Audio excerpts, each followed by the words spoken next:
హిందూ ధర్మంలో అత్యంత పవిత్రమైన రోజులో వైకుంఠ ఏకాదశి ఒకటి. దీనిని ముక్కోటి ఏకాదశి అని కూడా అంటారు. అసలు ఈ రోజు ఎందుకంత ప్రత్యేకత? ఆ వైకుంఠ ద్వారాలు ఎందుకు తెరుచుకుంటాయి? మనం పాటించవలసిన నియమాలేమిటో ఇప్పుడు మనం తెలుసుకుందాం. ధనుర్మాసంలో శుక్ల పక్షంలో వచ్చే ఈ ఏకాదశి రోజున ముక్కోటి దేవతలు వైకుంఠానికి చేరుకొని శ్రీ మహావిష్ణువుని దర్శించుకుంటారని పురాణాలు చెబుతున్నాయి. అందుకే దీనిని ముక్కోటి ఏకాదశి అంటారు. ఈ ఒక్క ఏకాదశి వ్రతం ఆచరిస్తే ఏడాది పొడవునా వచ్చే 24 ఏకాదశుల పుణ్యం లభిస్తుందని భక్తుల నమ్మకం.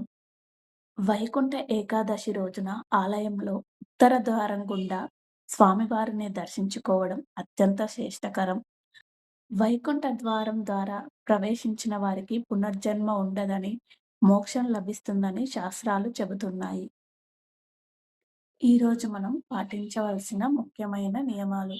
ఉపవాసం ఉండేవారు సూర్యోదయానికి ముందే స్నానం ఆచరించి రోజంతా ఉపవాసం ఉండాలి.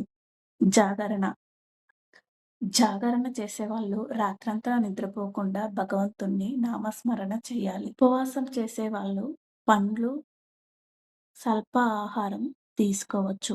మీకు, మీ కుటుంబ సభ్యులకు వైకుంఠ ఏకాదశి శుభాకాంక్షలు. ఈ వీడియో మీకు నచ్చినట్టయితే నా ఛానల్‌ని సబ్స్క్రైబ్ చేయండి. ఈ ఇన్ఫర్మేషన్ మరికొందరికి షేర్ చేయండి. Thank you for watching.